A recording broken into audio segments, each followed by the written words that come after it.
So you've seen the movie? Yeah, yeah, I saw the movie yesterday. Really enjoyed it. It was thought-provoking and disturbing and definitely unique. So I really wanted the chance to speak with you. So yeah, thank you for taking the time. No pleasure. And thanks for the nice words. Yeah, so the film to me kind of felt like a social experiment in cinematic form. We have two people who are so close, and then it poses the question, what happens when a third person is thrown in the mix? Can you walk me through what was your entry point into the story? What was your inspiration?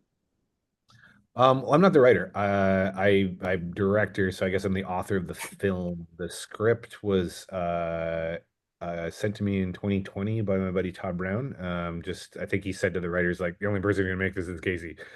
And I was looking for contained like sci-fi during the pandemic, so it's 2020.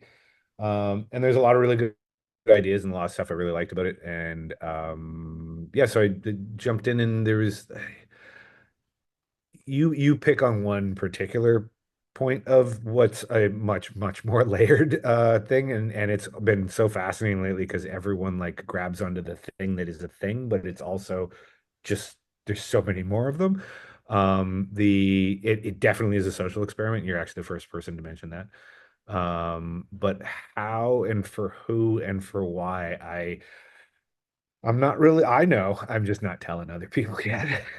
Okay, okay. Yeah, no, there's definitely an ambiguity there. And I guess we get a little bit of answers to that in the final stretch, not to give anything away, but a lot is purposely withheld, which I found really interesting. It kind of reminded me of Samuel Beckett's play, Waiting for Godot, like two people who will hold on to hope, attached to some mysterious figure. Did you refer to that at all in kind of mapping out your visual and understanding of this film?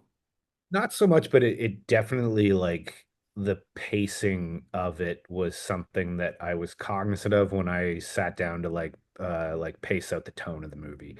So that yeah, I like there's no direct reference or there's no time that I was like using it as a guidepost, but we're always standing on the shoulders of giants, and like that's a pretty big one. So to deny it would be foolish. So yeah, definitely took some influence. No, but you definitely do something really unique and original with it. I think in part because of the production design too. I wanted to ask you about that. It's absolutely incredible. It adds so much personality, or I guess kind of like purposely de deprives the film of personality in a way. I found that so interesting. What was that collaboration like with production with the production design team to kind of map out the visual look of Red and Blue's existence? I always saw the house as another character. So as I was like developing things out on my own, I was doing a lot of previs, and I'd already done like the layout schematic, just sketching it out on my iPad, but and um a lot of elements that I wanted to see in there and the functionality of it. And then when it was go time, it was just a matter of like that brain dump on Shuri's. And before we could apply any of like the visual, we had to still do the layout. So her and I jumped in the metaverse on SketchUp, and she like would lay out the set, and then we'd get in there, and I'd be like, move this wall, and I'd walk upstairs and look down and be like, we need to move the stairs because I can't get this shot. And I know our partners would come home to the two of us in like hundreds of miles away from each other doing the like, but it was so cool to get in there before we built anything because economically, like if we built the thing and I was like, we need to move the wall this way or that ceiling's too high, like we'd be screwed. So, and then past that, it was like once we had that layout, it was just part of it was economic because there was a lot, I had a lot of ideas on what the visual would be, but then um, we were going to have it a very like pristine and clean space that then kind of fell apart as those decisions led to it breaking down. But the economics of resetting and stuff was going to be really problematic with our schedule and the time we have to work with kids. And I always wanted this like wet thing in the back end of it. Like, so I was like, well, what if this place has just been falling apart all along? And it was one of those epiphany moments for Sharice and I were like, so we could lean in and put more resources into things that I'd center like peeling wallpaper and like cordon steel rusting and like a thing behind a thing behind a thing behind a thing that was like so much antiquity that you could never really put your finger it's not timeless because that's a different statement, but like you Mm, can't figure out the time. right. Um, and then there's, and I won't tell, I could, because I could pull a still from this movie, an idea from this book, a fallen down 1930s building in Austria for this element. Like there's just so much that went into the inspiration of us putting it together. And then Charisse finding like those little puzzle pieces. I also too like I lack cohesion in the beginning. I let everything come out and she'll be like she'll put stuff away and only pull it back in if it like there's a hole to fill. But otherwise she's good at like distilling stuff down because she has a design background, architectural design background. So I think she is an architect by trade actually. So yeah, that's kind of how that came out. And then it's just a really small team of people who just believed in it and got in and crushed it. Because I can tell you, making those sets was like it was 7 weeks of like with a really small team killing it every day.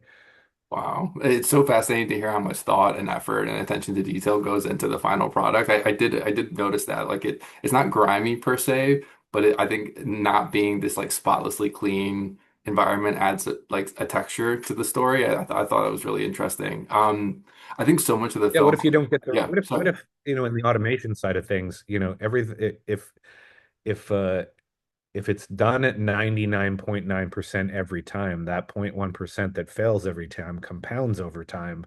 And it just kind of gives you an idea of where we are in the sense of time when we get there. Right, no, definitely. I think so much of the film hinges on the actors playing Red and Blue, and they are absolutely incredible, Emma and Ian. What made them the perfect fits for these roles? And did you have any hesitance taking on a film as a director in which there's three characters, two of whom are children, one of whom doesn't speak? Well, I didn't think here's this I've come from children's television. It was like the first decade of my career until I like did a really hard turn into genre film.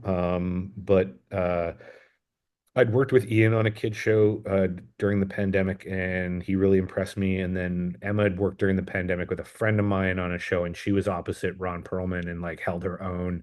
And they were both kind of there, and I didn't really know until like 6 months after the pandemic that they were even brother and sister. Um, and then S had always been in the back of my mind, like since The Void, because she's friends with another guy, Troy James, that I discovered on that movie, and yeah, I just was like, oh, so it coalesced the way I wanted it to with the cast. To say that I'm very fortunate that my first decisions were the ones we went with is great. My first choice, I got everything I wanted.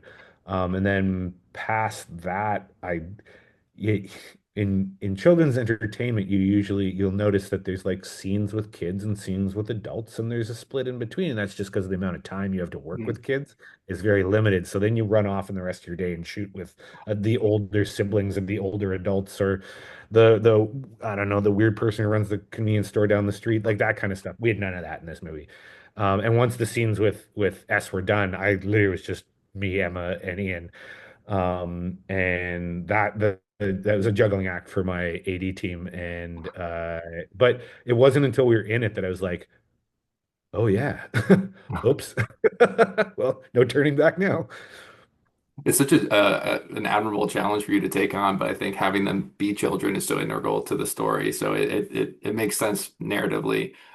And Um, they're right on the cusp of being too old. Too young would kind of just be like, ah, and too old would be like, that doesn't make any sense. It's right on the edge, the right edge of weird. Right. Yeah, what does Papa say? He's like, you're of the age now. You're of the age. You're of the age, right? Yeah, yeah. Um, we touched a little bit about inspiration for the film. And you mentioned your gravitation towards like a contained sci-fi film. I was thinking of like the likes of Circle and Cube and Triangle, these kind of like surreal, psychological, claustrophobic sci-fi films. I'm wondering like what is your interest in that kind of subgenre of a subgenre? I don't know. It's kind of always been there. I mean, obviously, Vincenzo's Cube like harkens back to when I probably a year or two before I started my career, he made that movie. So like knowing that a Canadian could make a contained or literally a mystery box movie was it always just sat in the back of my mind is like that's inspirational. But I mean, I think most recently, one of the reasons I put the call out for this script to friends was that I'd seen the platform and it kind of just Great film. reinvigorated that whole like big. I've always loved big ideas in small spaces, Hmm. but the platform was like, that's one set. It's masterful on how they executed that, and I was like, oh, that would be really cool to come across. And then when this, obviously came to me, it was like, how do we make this really big in a really small space? So, and then the space wound up being pretty big too. But So I big was I ideas was in a deep medium into like space. I think it was like 18 or 19. There was like some liminal games and there were some weird events and stuff in my life that I was like noticing liminal spaces and long passages to things. We'd also done like another location scout in an old sanatorium in like 2018 that like through the basement, like the basement hallway was like half a kilometer of like 200-meter runs, which was just nonsensical with the occasional light that was working. And I was just like, what the? It was the first time it like really sunk into my mind. So that's why I kind of like when the script came and it said it was taking place in a house, I'd already been thinking about those things. Hmm. So I think Adrian and Marcus originally were like, "Oh, well, we'll get my grandma's house and we'll shoot there." And I was like, "Oh, if this needs to be the thing that like to make this weird, it needs to be something that the audience can't put their finger on or can't comprehend really." And that's why I pushed it in that direction. Yeah, it's very off-putting. Everything from the lights to the even like the entry points into the different rooms, very off-putting. We alluded to this earlier, but I was really fascinated by the kind of broader context beyond the walls of Red and Blue's existence, and we get a glimpse of that in the film, but it doesn't go like too far deep. So obviously, I'm not going to ask what your understanding of that is, but I'm curious, like in crafting a film like this, which does hinge on like that point of ambiguity come the end, do you in the back of your mind have an idea of like what that outer context, that external world is? Oh, very much so. Like I like right till the very end of it. It's a puzzle box. The whole thing's meant to be a mystery. And I think it would be like after the second year I had the script, but like still several years before we made the movie, I started to work out what the rest of it is. But always being like it, and I have it all. But to then be able to like guide a crew and a group of actors and financiers to without giving up the vision. Because it's so tricky that like once the cat's out of the bag, like everyone, it's very easy to dissuade. So like the cast and crew never knew where we were going with any of this. And even the final shot in the movie, which is all a practical shot, like none of that is Wow. VFX. It's all old tricks of forced perspective and stuff that I give a glimpse into what's there to so you're pretty it's there's never all the answers, Hmm. just enough to still want to know more. Right. And then being left going like, oh, I really want more of this world. And I think what I got off the first reading of the script was that they're like this little space that we were reading and we were within in our minds was so much more bigger. And as I read it all, my brain wasn't in with the kids and what Hmm. was happening. I was reading constantly and thinking outside of what was going on Hmm. and what I was hearing outside the house. And my imagination on what was outside there was what was fueling inside. So Hmm. that's why I like kept that to myself as my own kind of direction and motivation. There's a whole other set of like rules that are just for me in the operation. So when, the production department or the camera department or something, we all had a bunch of rules, but if they got built into a corner where they're like, oh, we need to fix this problem this way. I was like, why? I just got it. You can't come back to me with something else. They'd always come back. They'd always come back and figure it out on their own. But I couldn't say, you can't do this because this is going to Hmm. happen later. Um, but I'm very, very fortunate that they all believed that I uh, knew what I was doing and what I wanted, and that it did tie to something that's much larger down the road. And they just like, well, let's do it. So, and they did it. They really did. I'm super proud of my team. Yeah, no, I bet. I find that so fascinating that you have the whole kind of rule book in your head, but even your performers, your actors didn't have that. I guess as a final question, I'm a huge fan of David Lynch, and I think one of the things that his films rely on is the kind of ambiguity that you're kind of flourishing in here, right? Giving you just enough to kind of theorize and but not the answers that maybe you desperately desire. Do you think that there's enough meat on the bones here in regards to storytelling, clues in the background that warrant rewatches that you think could help audience members potentially discern what your ultimate vision for the film is? Um, Not what the ultimate version vision is, and I think that's something I probably learned from Mr. Lynch too, is that you don't have to give all the you have to know the answers, or you have to have like a feeling sometimes of what the answers are, but it by no means like he had a great quote that was like, life doesn't make sense, so why do you want your fucking movies to make sense? And I've like, I mean, his work has been so important to me since the beginning of my career, and not always have I been able to like bend in that direction with my creativity, but in this one, most certainly there's a lot of Lynchian thought in my plans and execution. So I'm glad that you are ending there, because it's like that's the first time anyone's actually like caught on to some of that. And maybe when the movie comes out, we can talk again, because there's a few things I'd be very happy to point people towards on like I'm proud of what the team did to execute some of where those like ideas I had came from, and they're from his head too. That's so yeah. I think one of the things I love about Lynch is that his movies do warrant that rewatch, right? Because endlessly so, because you want to decode the mystery, even though it's ultimately maybe impossible. And I got that sense from your film too, of like immediately when it ended, like I wanted to hit it back and rewind and start trying to figure it out for myself. So I'm sure the movie's going to resonate with a lot of people when it premieres. There's Thank you. Yeah, there's reason. I mean, the reasons are in there. There's a lot that like explains the thing, whether you're looking or listening.